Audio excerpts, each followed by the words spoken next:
میں حدیث ہے مصطفیٰ کی بعثت توشمبے کو ہوئی پیر کو، اور منگل کا دن آیا، حضرت علی مرتضیٰ مصطفیٰ کے ساتھ نماز پڑھنے میں شریک ہو گئے۔ دیکھا حبیب پاک کو کہ نماز پڑھ رہے، پوچھا کیا ہے یہ؟ فرمایا کہ میرے رب کا حکم آیا، اس کی بندگی کا طریقہ آپ نے بتایا۔ تو پھر اے علی تم بھی کرو؟ تو کہا کہ حضور میں بھی کرتا ہوں آپ کے ساتھ۔ تو مان بھی گئے اور نماز میں شریک بھی ہو گئے۔ تو دو شمبے اور چھ شمبے میں کتنا فرق ہے بولو؟ ایک رات ہی بیچ میں ہے نا صاحب۔ پیر کا دن گزرا، منگل کی صبح میں حضور کے ساتھ عید کے دن تو حضور مبعوث ہوئے، تشریف لائے، آپ کا وقت گزرا، گھر میں بی بی خدیجہ کبریٰ رضی اللہ عنہا نے اپنی محبت اور اپنی خدمت کو آپ کے لیے نظر کیا، اور بس اس کے بعد حضرت علی مرتضیٰ جیسے مصطفیٰ کو دیکھے، بی بی خدیجہ کو دیکھے کہ نماز پڑھ رہے ہیں، عرض کیا کہ یہ کیا ہے آقا؟ تو حضور نے سمجھایا کہ یہ اللہ کی بندگی کا طریقہ ہے، اللہ نے میری بعثت فرمائی ہے، اللہ نے حکم فرمایا ہے کہ میں اس کے بندوں کو بلاؤں۔ خفیہ طور پر ابھی اعلانیہ تبلیغ شروع ہوئی بھی نہیں تھی، حضرت علی مرتضیٰ مصطفیٰ کے دربار سے وابستہ یوں ہوئے کہ اب آپ کے ساتھ نماز میں شریک بھی ہو۔ تو یہ ہے اسلام کی تفصیل۔ وہاں سے یہاں تک بات سمجھ میں آئی کہ نہیں بولو؟ سمجھ میں آئی نا؟ تو حضرت علی مرتضیٰ پر صدیق اکبر پر کوئی پیر ایسا گزرا جس میں انہوں نے کفر جرم کیا ہو؟ نہیں۔ بولیے گزرا کوئی پیر؟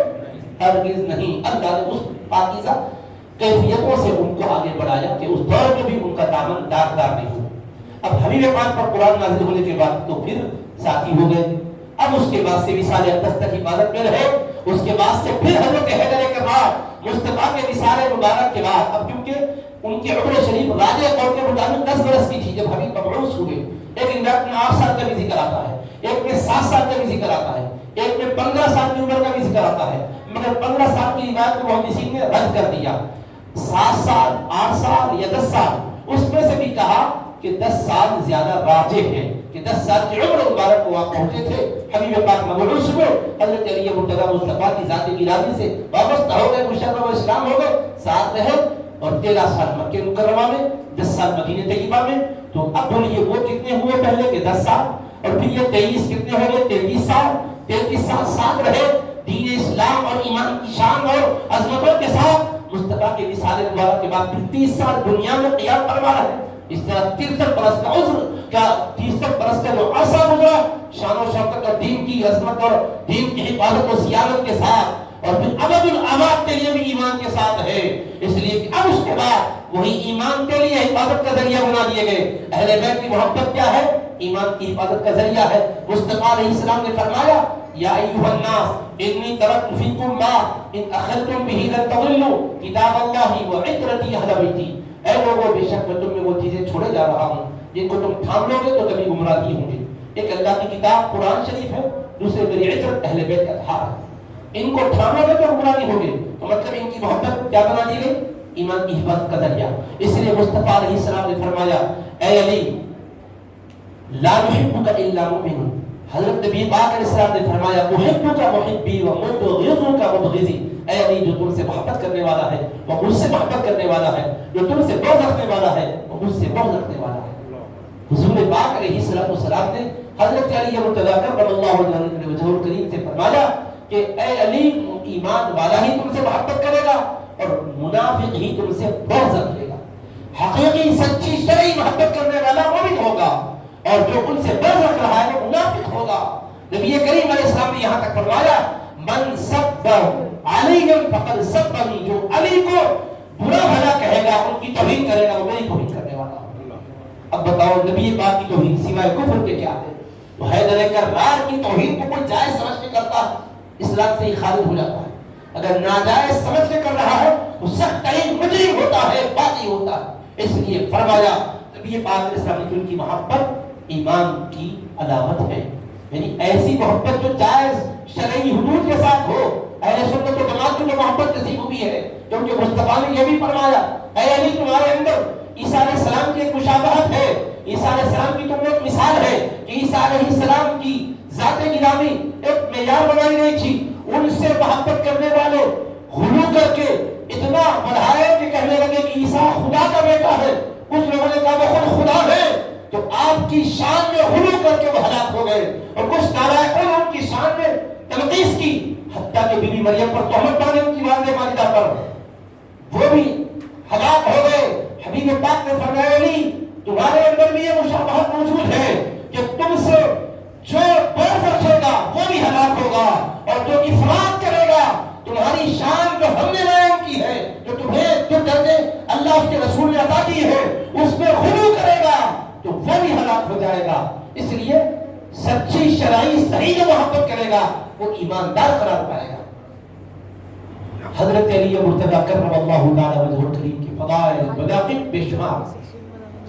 اب اتنی آپ نے جو کچھ گفتگو سنی ہے اس سے اندازہ آپ نے کر لیا ہے کہ وہ دنیا میں ابتدائی مرحلوں میں کفر کا جب زمانہ تھا تب بچائے گئے، تو پھر اسلام کے زمانے میں کیسے نہیں بچائے گئے، کیسے نہیں ان کی حفاظت فرمائی گئی۔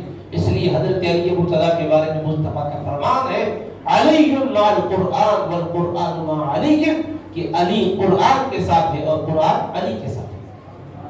حضرت علی مرتضی رضی اللہ عنہ کو قرآن کے ساتھ مصطفیٰ نے بتایا، اور یہ بھی فرمائے والے یہ تفرقہ، ایسا بھی نہیں ہے کہ قرآن ان سے جدا ہو جائے وہ قرآن سے جدا ہو جائے، وہ قرآن اور علی کبھی جدا نہیں ہوں گے، یہاں تک کہ حوض کوثر میں قرآن اور علی ساتھ۔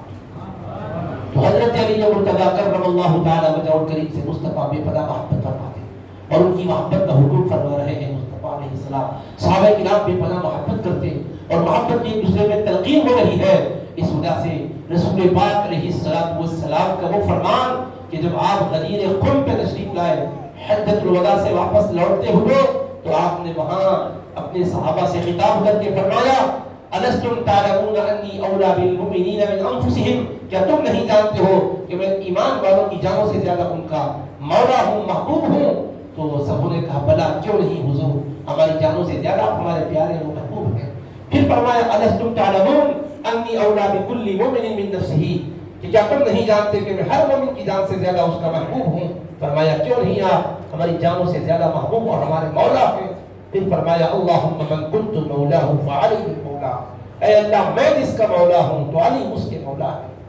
پھر حضور پاک علیہ السلام کے صحابہ نے اس محبت کا جو استقبال کیا، اس ارشاد کا جو اہتمام اور احترام کیا، دیکھیے حضرت فاروق اعظم کہتے ہیں ہنیئا یا ابن ابی طالب اصبحت وامسیت مولا کل مؤمن و مؤمنہ، مبارک ہو اے ابن ابی طالب، آپ ہر مومن مرد و عورت کے مولا ہو چکے۔ تو مولا و محبوب سب تسلیم کر لیا۔ مصطفیٰ علیہ السلام نے ان کی شان اور ان کی عظمت اور ان کی رفعت بتاتے ہوئے یہاں تک فرمایا انا دار الحکمت وعلی بابھا، میں حکمت کا گھر ہوں اور علی اس کا دروازہ ہے۔ میں انا مدینۃ العلم وعلی بابھا، میں علم کا شہر ہوں اور علی اس کا دروازہ ہے۔ تو علم مصطفیٰ کا خصوصی فیضان مولائے کائنات کے ذریعے سے امت کو عطا کیا گیا، معرفت کا اور طریقت کا، حقیقت کا، روحانیت کا فیض حیدر کرار سے امت میں تقسیم کروایا گیا، اور سلاسل طریقت میں حضرت مولائے کائنات حیدر کرار کا فیض جاری ہوا۔ قادری سلسلہ، چشتی سلسلہ، سہروردی سلسلہ، یہ تین طریقت کے سلاسل اپنے شیوخ طریقت کے واسطے سے حیدر کرار مولائے کائنات سے ہوتے ہوئے بارگاہ مصطفیٰ تک پہنچاتے ہیں، اور سلسلے نقشبندیہ اپنے شیخ طریقت، امام طریقت کے ذریعے سے ہوتے ہوتے حضرت صدیق اکبر رضی اللہ عنہ کی وساطت سے مصطفیٰ کے دربار تک پہنچاتے ہیں۔ تو ان تینوں سلسلوں کو تو خاص حضرت مولائے کائنات سے نسبت حاصل ہے۔ نقشبندی سلسلے کے جو تاجدار ہیں وہ مرید تو صدیق اکبر کے ہیں مگر فرزند ہے حیدر کرار کے۔ حضرت خواجہ بہاؤالدین نقشبند کون؟ امام حسین رضی اللہ عنہ کے شہزادگان میں آتے حسینی سید ہے۔ اس طرح سے نسبی فیض بھی سلسلے کو ملا، نسبت کا فیض صدیق اکبر سے ملا، یوں طریقت کے سلسلوں میں بھی فیضان حیدر کرار جگمگا رہا ہے۔ انوار حیدر کرار زور نشانیاں کر رہے ہیں۔ اس لیے مصطفیٰ نے فرمایا میں حکمت کا گھر ہوں اور علی اس کا دروازہ۔ حضرت محدث لکن رحمۃ اللہ علیہ میں زجاجۃ المصابیح میں سبھی سے پاک کی تشریح کرتے فرمایا حکمت سے مراد معرفت ہے، روحانیت ہے۔ تو شیوخ کی طریقت، مشائخ کی طریقت کو حیدر کرار کا جو روحانی فیض ہے اس کی جانب یہ اشارہ ہو رہا ہے۔ اللہ کے حبیب صلی اللہ علیہ وسلم نے جو فرمایا علم، وہ علم کا مقام کہ حیدر کرار ارشاد فرماتے ہیں لوگوں جو چاہو پوچھ لو، تم جو پوچھنا ہو پوچھ لو۔ حضرت حیدر کرار نے اعلان فرمایا جو چاہو پوچھو، اور اس کے بعد فرماتے ہیں قرآن کی جس آیت کے بارے میں پوچھنا ہو پوچھو، میں بتاؤں گا کہ یہ آیت کس موقع پر نازل ہوئی اور اس کا معنی کیا ہے، ظاہری معنی کیا ہے، باطنی معنی کیا ہے۔ یہی نہیں بلکہ میں یہ بھی بتاؤں گا کہ وہ جس وقت نازل ہوئی مصطفیٰ سواری پر تھے یا زمین پر تھے۔ میں یہ بھی بتاؤں گا کہ اس وقت سفر میں تھے یا حضر میں تھے۔ میں سفر کی اس کیفیت کو بھی جانتا ہوں، مصطفیٰ سواری پر سوار ہو کر اوپر چڑھ رہے تھے یا نشیب میں اتر رہے تھے۔ تو مطلب سخت زمین سے گزر رہے تھے یا ہموار زمین میں چل رہے تھے۔ کیا وہ موسم گرما کا تھا یا سرما کا تھا؟